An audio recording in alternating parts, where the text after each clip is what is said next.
मैं शबाब नूर SB news live से। जी हाँ, मैं ऐसी शख्सियत से आज मिलवाऊंगा आपको जिनको डीजी साहब ने खुद अपने हाथों से प्रशस्ति पत्र, विशेष प्रशस्ति पत्र दिया हुआ है।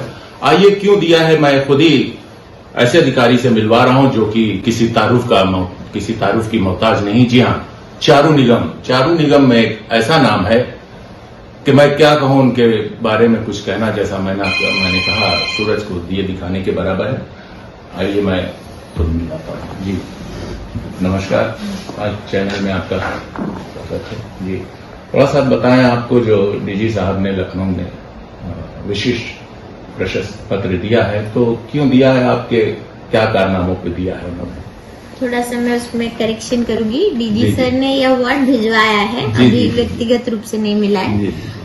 एक ऑपरेशन कन्विक्शन हमारे यहाँ उत्तर प्रदेश पुलिस की उससे चल रहा है। डीजी सर ने जब ज्वाइन किया तो उनके कई अभियान वर्तमान में चल रहे हैं, जिसमें ऑपरेशन कन्विक्शन एक अभियान था जो जुलाई 2023 से स्टार्ट हुआ, जिसमें ये निर्देश हुआ कि लोगों में खौफ हो अपराध करने से पहले कि सजा हो जाएगी, लंबित नहीं रहेगा केस लेकिन तुरंत सजा हो जाएगी। तो उस नजर से सर ने एक ऑपरेशन कन्विक्शन स्टार्ट कराया, जिसमें सभी डिस्ट्रिक्ट्स को हर महीने केसेस चिन्हित करने हैं, जिसमें हीनस केसेस भी हैं और जिसमें लोअर कोर्ट के भी केसेस हैं। तो सबको चिन्हित करके उसमें जो कार्रवाई बची थी, बयान होना, क्योंकि एक जगह पोस्ट होने के बाद लोग अलग अलग जगह जाते हैं, तो एकदम लग कर डेडिकेटेड होकर सब डिस्ट्रिक्ट से कि जो अगर ऑफिशियल बयान छूट गए हैं और जो भी कार्रवाई पैरवी में आपकी बची है उसमें करने हेतु निर्देशित किया गया। तो औरैया में भी एक घटना हुई थी, जिसमें एक 8 साल की बच्ची के साथ थाना याना क्षेत्र में रेप एंड मर्डर हुआ था। उसी के घर के बगल में ही रहने वाले एक व्यक्ति के द्वारा वो घटना की गई थी।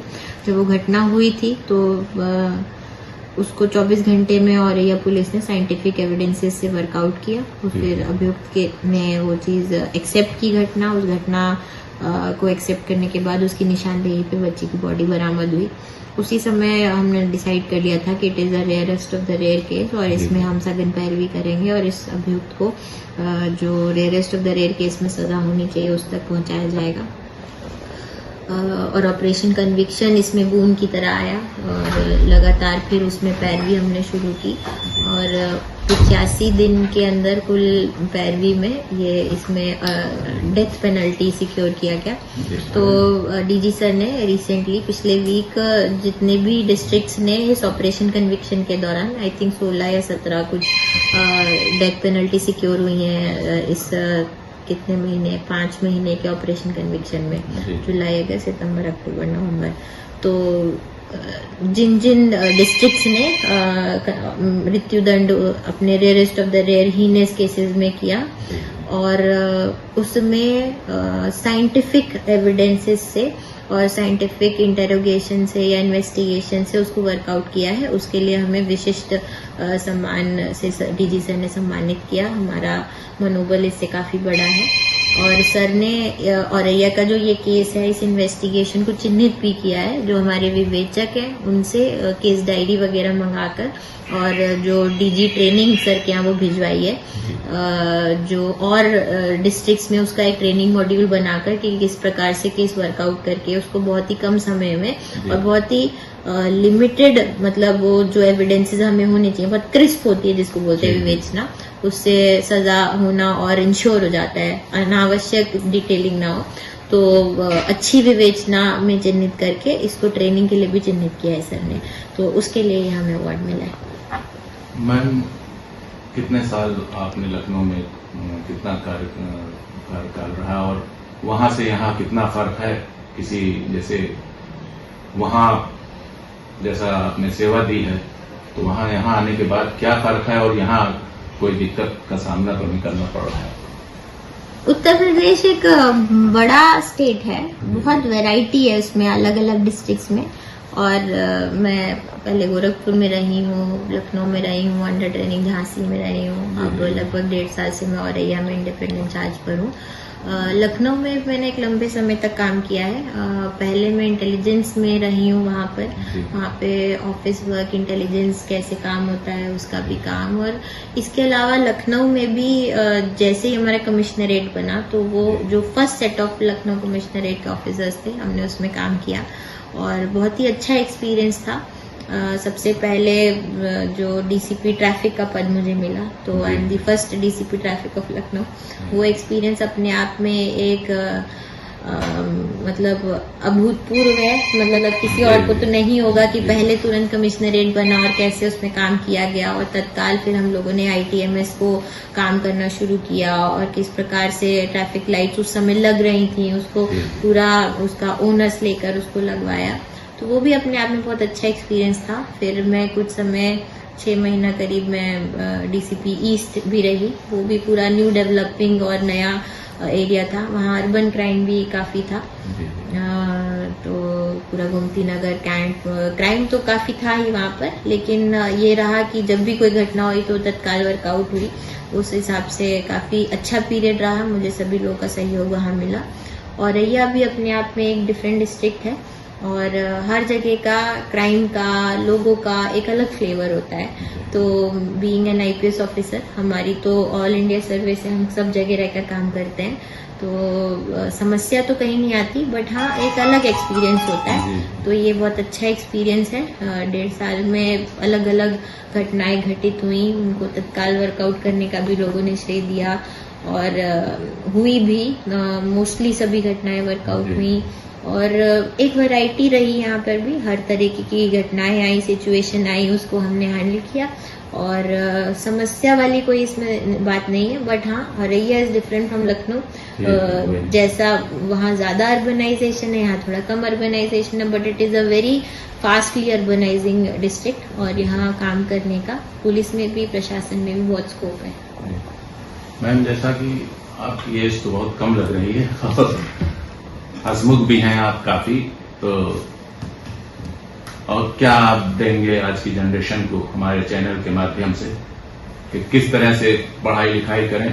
आजकल मोबाइल का दौर चल रहा है, आप देख रहे हैं ज्यादातर बच्चे मोबाइल में ध्यान दे रहे हैं, पढ़ाई में कम ध्यान दे रहे हैं। खैर मोबाइल से पढ़ाई भी हो रही है, लेकिन क्या हमारे चैनल के माध्यम से आप थोड़ा सा सोचें? यूथ को मैं एक ही, मेरा अपना लाइफ जीने का भी एक ही मंत्र है, आप जो भी करिए उसमें अपना 100% दीजिए। हर आदमी ना IAS हो सकता है, ना IPS हो सकता है, ना हर आदमी बहुत ही मतलब किसी एक फील्ड में हो सकता है। हर आदमी एक अलग काम करता है, एक सोसाइटी में हर व्यक्ति की एक अलग इम्पोर्टेंस है। और आप जो भी काम करते हैं, जो भी आप अपनी स्किल से, आप अपनी एजुकेशन से, जो भी आप अपने एक जॉब प्रोफाइल चिन्हित करते हैं, या आप मान लीजिए आप पत्रकारिता में ही हैं, आप जनप्रतिनिधि उनके साथ काम कर रहे हैं, कुछ भी आप काम करिए, आप जनसेवा में काम करिए, लेकिन आप जो भी करें उसमें 100% दीजिए। अगर आप अपना 100% देंगे तो आपको उसमें खुशी होगी।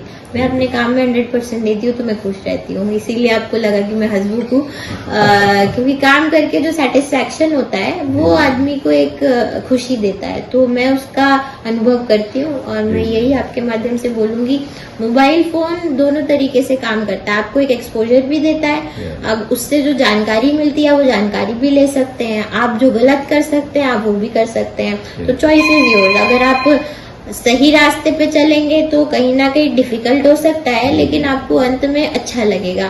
बट आप एक बार अगर गलत रास्ते में पड़ गए तो फिर आपको तरह तरह के लोग झूठ बोलते हैं, फिर छुपाते हैं, सब चीज करते हैं, फिर उसमें अंत में कष्ट होता है। वो कष्ट होने का मतलब है कहीं ना कहीं हमारी शुरुआत ही गलत हो गई। तो मैं यही बोलूंगी, जो भी करिए 100% करिए, और सही जो है वो हमारे इंटरनल जजमेंट होता है, आपको इंटरनली पता रहेगा ये सही है ये गलत है, तो सही करने की थोड़ा हिम्मत रखेंगे तो आगे दिक्कतें नहीं आएंगी और फिर आप खुश रहेंगे। अगर कहीं ना कहीं आप उसको गिव इन कर दिया कि ये गलत ले लो, ये इजी है, तो वो कहीं ना कहीं आपको बाद में दुख देता है। मैम, क्या राज है आपकी इतनी कम उम्र में इतनी बड़ी उपाधि पाना, IPS बनना? लोग जो है पूरी जिंदगी जो है पढ़ाई लिखाई में लगा देते हैं, तो क्या राज है आपका इतनी कम एज में इतनी बड़ी उपाधि से?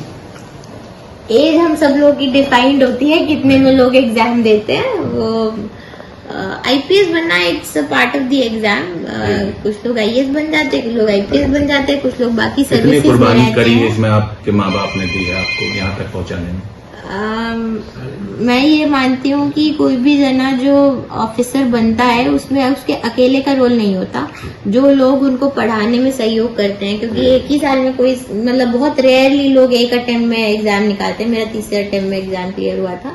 तो जब पहले अटेम्प्ट में आपको मायूसी होती है, तो जो उस समय आपका परिवार आपके साथ रहता है और आपको भरोसा दिलाता है कि नहीं ये टफ है, आप करते रहो, होगा। मेरे पिताजी अभी वर्तमान में नहीं है, पर मुझे याद है जब मेरा पहला अटेम्प्ट नहीं हुआ था, जिसमें मैंने सबसे ज्यादा पढ़ाई की थी, मुझे लगता है सबसे ज्यादा मैंने तो उस एग्जाम में की थी मैंने पहले अटेम्प्ट में। तो उन्होंने कहा कि अरे लोगों का 3-3 बार में होता है, तुम परेशान मत हो और पेपर दो, बिल्कुल होगा।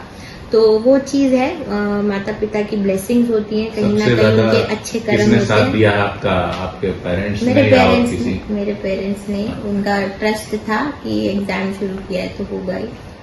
तो वो उनका कहीं ना कहीं भरोसा काम आया, उनका जी, सपोर्ट काम आया। थैंक यू, धन्यवाद। ये थे हमारे साथ आईपीएस चारू निगम जी, जो कि आप देखा कितनी बेबाकी से, कितने हंसते मुस्कुराते हुए हमारे सवालों का जवाब दिया। मैं शबाब नूर, एसबी न्यूज लाइव से औरैया।